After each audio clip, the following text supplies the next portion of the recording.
Hello aspirants, welcome to our channel T R Solution Academy. আমি সুমিত অধিকারী। আজকে WB SSC group C এবং D এর যে প্র্যাকটিস সিরিজ শুরু করেছিলাম তার আজকে আমাদের 7 নাম্বার ক্লাস। ওকে, 7 নাম্বার প্র্যাকটিস সেট আমরা করব। ঠিক আছে, চলো ফার্স্ট কোশ্চেন দেখো কি বলেছে। আচ্ছা, ফার্স্ট কোশ্চেন বলেছে এখানে একটি স্কুলে ছাত্র ও ছাত্রীর সংখ্যার অনুপাত 4:5। ছাত্র মানে বয় আর ছাত্রী মানে গার্লস, এদের অনুপাত কত? এদের অনুপাত আছে 4:5। হয়ে গেল। এবার কি বলেছে এটা বাদ দিয়ে দিই। এবার বলেছে যখন 100 জন ছাত্রী স্কুল ছেড়ে চলে যায়, 100 জন ছাত্রী ছেড়ে গেছে, ছাত্র কিন্তু চেঞ্জ হয়নি। ওকে, তখন অনুপাতটা হয়েছে 6:7। 6:7। আচ্ছা, আমার ছাত্রী সংখ্যা এই সংখ্যাটা কমেছে। কতজন? 100 জন কমেছে।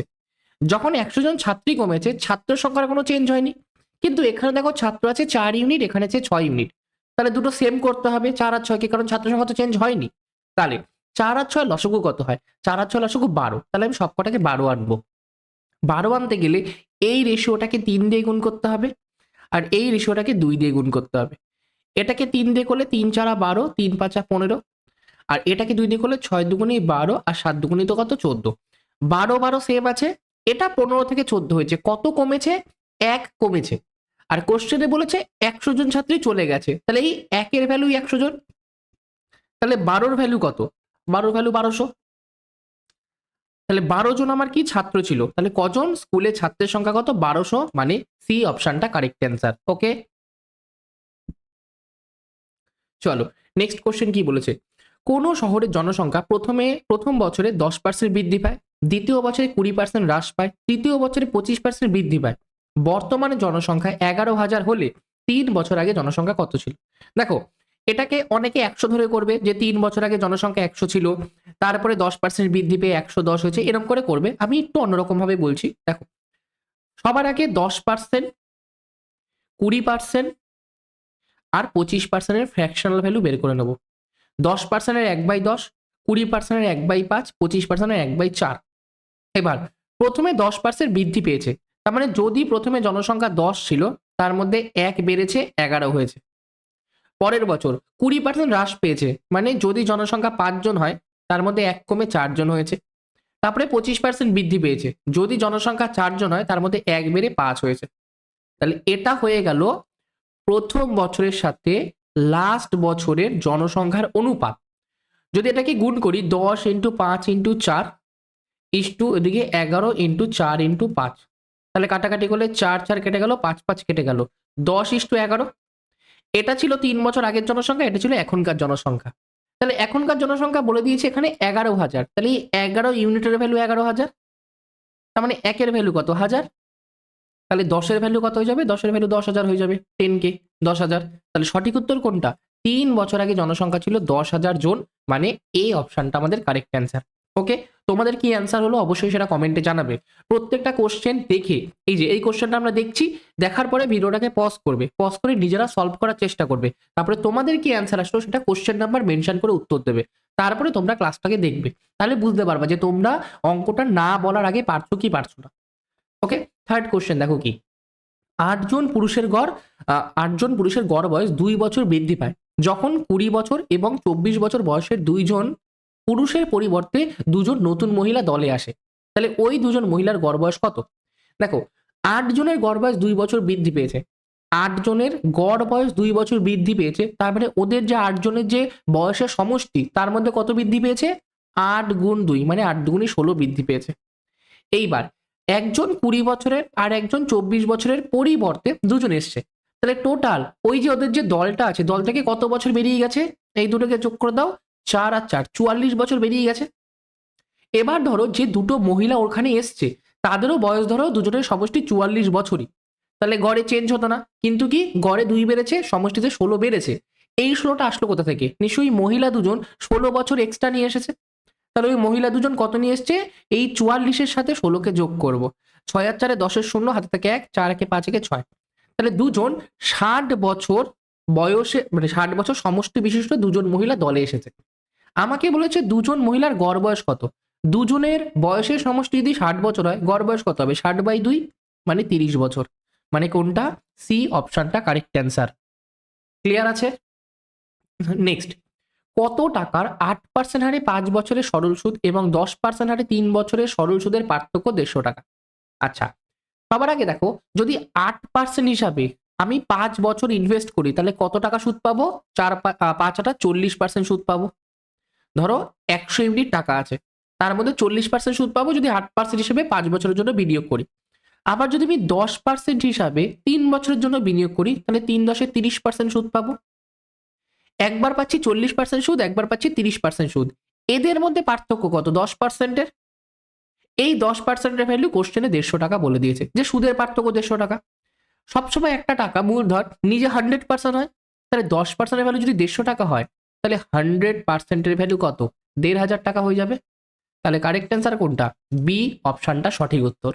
ঠিক আছে, চলো নেক্সট। দুটি সংখ্যার অনুপাত 5:6। যদি সংখ্যা দুটির সাথে 4 যোগ করা হয় তবে অনুপাত হয় 7:8। তাহলে সংখ্যা দুটির এইচসিএফ কত, মানে গসউ কত? আচ্ছা দেখো, দুটো সংখ্যা আছে 5:6, তোমরা এটাকে 5x 6x ধরে নিতে পারো, তাহলে তোমাদের গসগু x হবে। আর যদি কিছু না ধরে নাও তাহলে 5 এর সাথে 1 গুণ আছে, 6 এর সাথে 1 গুণ আছে, মানে আমাকে 1 ইউনিটের মান বের করতে হবে, তাহলেও তোমাদের গসগু হয়ে যায়। এইবার 5:6 আছে, দুটো সংখ্যার সাথেই 4 যোগ করছি, নতুন সংখ্যা পাচ্ছি 7:8। আচ্ছা এবার বলো, 5 থেকে 7 হয়েছে, 2 ইউনিট আমি যোগ করেছি, বা 6 থেকে 8 হয়েছে 2 ইউনিট যোগ করেছি, আর অ্যাকচুয়ালি আমি 4 যোগ করেছি, তাহলে এই 2 ইউনিটের ভ্যালু 4 বলতে পারি। যদি 2 এর ভ্যালু 4 হয় তাহলে 1 এর ভ্যালু কত? 1 এর ভ্যালু 2 হবে। 2 এর ভ্যালু 4 ডবল, তাহলে 1 এর ভ্যালু 2। এই 1 ইউনিটের মানটাই তোমাকে জানতে চেয়েছে। তাহলে এইচসিএফ কত হয়ে গেল? 2, মানে এ অপশনটা কারেক্ট অ্যান্সার। ঠিক আছে, আচ্ছা পরের কোশ্চেন। একটি মোবাইলের ধার্য মূল্য তার ক্রয় মূল্যের চেয়ে 25% বেশি মূল্যে চিহ্নিত করা হয়েছে। 10% লাভ করতে হলে কত শতাংশ ছাড়ে এটিকে বিক্রি করতে হবে? আচ্ছা, ফার্স্টে আমাদের কস্ট প্রাইস হয় মানে ক্রয় মূল্য, তারপরে মার্কেট প্রাইস হয় মানে ধার্য মূল্য, তারপরে সেলিং প্রাইস হয় মানে বিক্রয় মূল্য। ধরে নিচ্ছি একটা জিনিসের ক্রয় মূল্য 100 টাকা। এবার বলেছে মোবাইলের ধার্য মূল্য তার ক্রয় মূল্যের চেয়ে 25% বেশি। 100-র 25% কত? 25। তাহলে 100-র মধ্যে যদি 25 বেশি হয় তাহলে মার্কেট প্রাইস 125 হবে। এইবার কি বলেছে? যদি 10% লাভ করতে হয়, 10% মানে 110% কত? 10 টাকা। তাহলে 10 টাকা যদি লাভ করি তাহলে বিক্রি করব কত? 110 টাকায় বিক্রি করব। কোশ্চেনে বলেছে কত শতাংশ ছাড়ে এটিকে বিক্রি করতে হবে, মানে 125 টাকার জিনিস আমি যদি 110 টাকায় বিক্রি করি, ক টাকা ছাড় দিচ্ছি? 15 টাকা ছাড় দিচ্ছি। কিসের ওপর ছাড় দিচ্ছি? মার্কেট প্রাইসের ওপর, মানে 125-এর মধ্যে।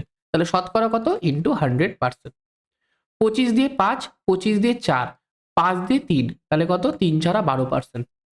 তাহলে আমি কত শতাংশ ছাড় দিচ্ছি? 12% ছাড় দিচ্ছি। সি অপশনটা আমাদের কারেক্ট অ্যান্সার। ঠিক আছে, চলো নেক্সট।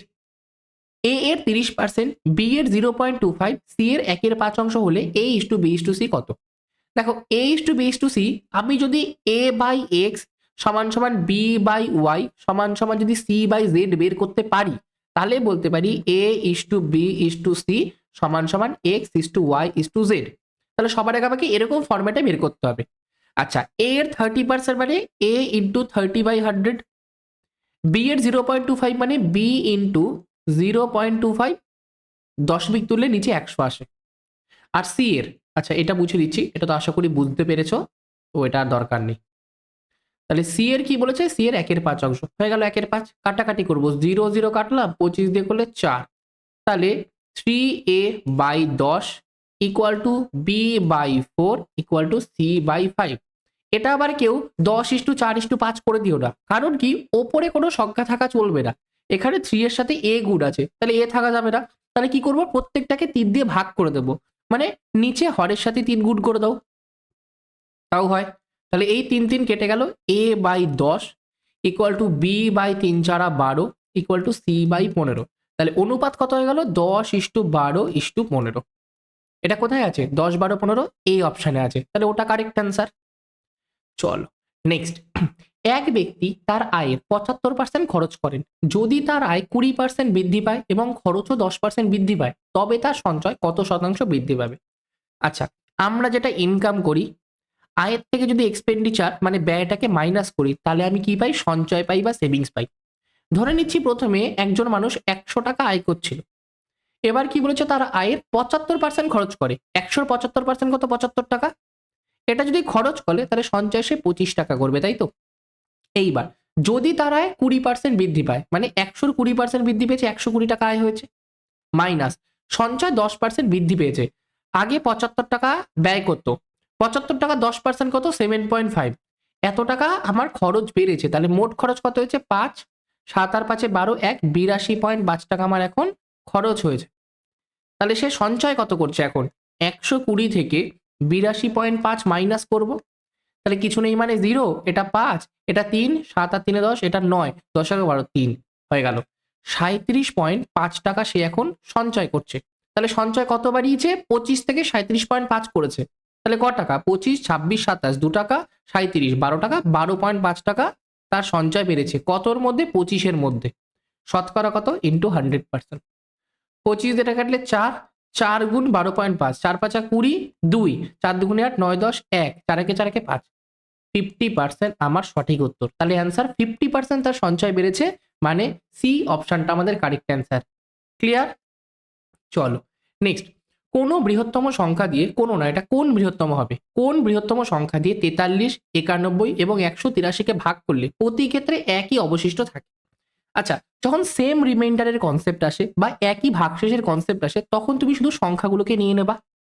43 আছে, 91 আছে, 183 আছে, এদের মধ্যে ডিফারেন্স করবা, এই দুটো ডিফারেন্স করবা, এই দুটো ডিফারেন্স করবা, কত হয় 91 থেকে ফার্স্টে 43 মাইনাস করি, কত হয় 8 9 10 11 8, এটা 5 6 7 8 9 8 48, এটা হয়ে গেল 48। এবার কি করবা এটা বুঝে দাও, 183 থেকে 91 মাইনাস করবা, এটা 2 আর 9 9 18, তাই তো 92। এই যে অ্যান্সার গুলো বেরোলো এদের তোমরা গসাগু নেবা, মানে 48 আর 92 গসাগু কত হয়, দুটোই 4 দ্বারা বিভাজ্য, 4 12 48, 4 দুগুণি 8 12, 3 4 12, আর কিছু যায় 12 আর 23 কিছু দিয়ে যায় না, তাহলে গসাগু হয়ে গেল 4, আর এটাই তোমাদের অ্যান্সার হয়ে যাবে, মানে এই অপশনটা সঠিক উত্তর। যদি ক্রস চেক করতে চাও দেখো 43কে ভাগ করছি 4 দিয়ে, 4 10 40, রিমাইন্ডার কত 3, 4 দিয়ে ভাগ করবো 91কে, 4 দুগুণি 8 11, 4 দুগুণি 8 9 10 11, 3 রিমাইন্ডার, আর 4 দিয়ে 183কে, 4 4 16 23, 4 5 20, মানে রিমাইন্ডার 3, এই 5টা উঠে গেল মাথায় 45। তাহলে এখানেও 3 রিমাইন্ডার, এখানেও 3 রিমাইন্ডার, এখানেও 3 রিমাইন্ডার, সেম রিমাইন্ডার আসছে, মানে একই অবশিষ্ট আসছে। ঠিক আছে, চলো আজকে লাস্ট কোশ্চেন। এক ব্যক্তি 4000 টাকা দুটি ভাগে ভাগ করে ব্যাংকে রাখলেন। ওকে, এক ভাগের সুদের হার 3%, অন্য ভাগের 5%। 1 বছর পর মোট সুদ 144 টাকা হলে 3% হারে কত টাকা রেখেছে। এখানে 1 বছরের কথা বলেছে, সিম্পল ব্যাপার, অ্যালিগেশন পদ্ধতিতে করলেই সব থেকে বেস্ট হয়। দেখো ফার্স্টে ধরবো 4000 টাকাকেই 3%-এ রেখেছে, তাহলে 4000 টাকাকে 3% আর 5%-এ দুটো ভাগে বিভক্ত করেছে। অ্যালিগেশন মানে প্রথমে পুরোটাকে 3%-এ রাখবো, আবার পুরোটাকে 4%-এ রাখবো, তারপরে মাঝারি সুদটা মাঝে রেখে আমরা রেশিও বের করবো। 4000 টাকাকে যদি 3%-এ রাখি তাহলে কত হয়, 4000 টাকার 1% 40 টাকা, 3% 120 টাকা, আর 5% মানে 4 5 20, 200 টাকা। তোমরা রাফে করতেও পারো এরকম, 4000-এর 3% মানে 3/100, দুটো জিরো কেটে গেল, 3 4 12 120, আর যদি এখানে 5 হতো তাহলে 4 5 20, 200। কিন্তু সে সুদ কত পেয়েছে 144 টাকা, তাহলে মাইনাস করবো, এটা থেকে এটা মাইনাস করি, 44 থেকে 20 বাদ দিলে 24, আর 200 থেকে 44 বাদ দিলে 50 56। অনুপাত যদি করি 4 14 56, 4 6 24, 2 দিয়ে 7 দুগুণি 14, 3 দুগুণি 6, 7:3 অনুপাতে, মানে যদি 7 টাকা সে 3%-এ রাখে, 3 টাকা সে 5%-এ রাখবে, মোট তাহলে 10 ইউনিট টাকা ইনভেস্ট করেছে। এই 10-এর ভ্যালু 4000 টাকা, তাহলে একের ভ্যালু 400 টাকা। এইবার কোশ্চেন দেখো আমাকে কি বলেছে, 3% হারে কত টাকা রেখেছে, 3% হারে এই দেখো 3% হারে 7 টাকা রেখেছে, তাহলে 7-এর ভ্যালু 4 7 28, মানে 2800 টাকা রেখেছে 3% হিসাবে। তাহলে অ্যান্সার এই অপশনটা আমাদের সঠিক উত্তর হয়ে যাবে। এখান থেকে তোমরা হোমওয়ার্কে অ্যান্সার করবা যে 5% হিসেবে কত টাকা রেখেছিল, 5% হিসেবে কত টাকা রেখেছিল, এটা তোমাদের হোমওয়ার্ক থাকলো, এটা তোমরা কমেন্টে আমাকে অ্যান্সার জানাবে। ওকে, তো আজকের জন্য এইটুকুনি। ক্লাসটা ভালো লাগলে প্রত্যেককে বলবো ক্লাসটাকে একবার লাইক করে দাও। আমাদের চ্যানেলে যদি প্রথমবার যাবো, চ্যানেলটাকে অবশ্যই সাবস্ক্রাইব করে দিয়ে নোটিফিকেশনটা অলে ক্লিক করে নেবে, ঠিক আছে, আর বন্ধুদের সাথে ক্লাসটা অবশ্যই শেয়ার করে দেবে। ওকে, থ্যাংক ইউ, ওকে বাই।